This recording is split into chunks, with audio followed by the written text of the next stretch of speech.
Greetings, dear people of God at Trinity, and dear friends. I have missed connecting with you through these reflections for the past 3 weeks since surgery, but oh, how I have felt you connecting with me through your beautiful love, expressed through your prayers and flowers and notes, and through the tender support of the 2 visitors I was allowed, Michael and Hannah, in the face of the pain, the tubes, the necessary and unnecessary intrusions that are part of a hospital stay. Welcome now to the other side, where I am cancer-free. Cancer-free. Thanks be to God, the love that lives. Thanks be for our community of living love. Thanks be for modern medicine and those who practice it.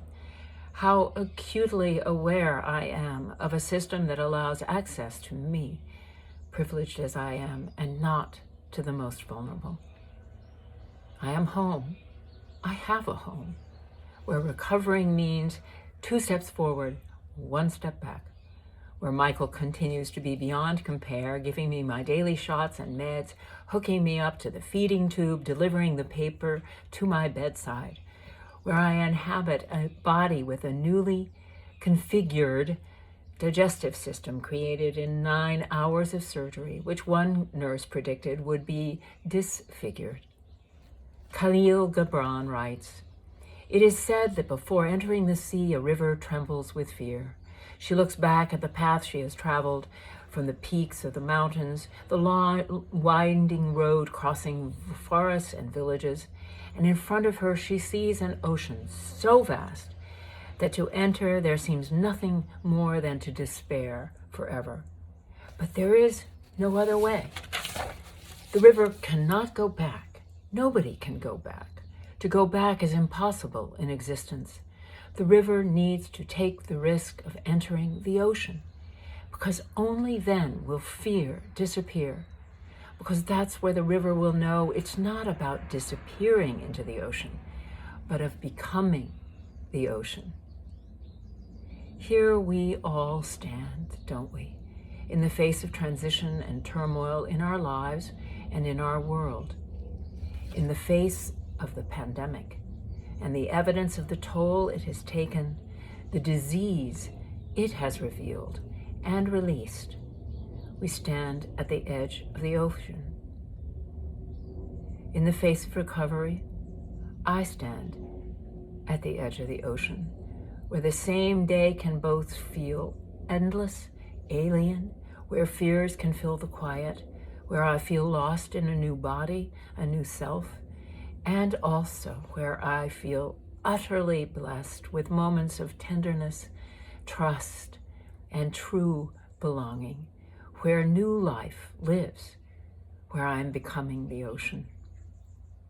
It's so hard to let go of what was, of who I was, to loosen my grip on expectations of who I've been, just enough to welcome who I am becoming. Can I let go? Because what is on the other side is not about disappearing, but about becoming, about belonging. Mary Oliver writes, "Every day has something in it whose name is forever. For me, this something has been momentary and forever, moments of tenderness. When I become the ocean, I deeply belong."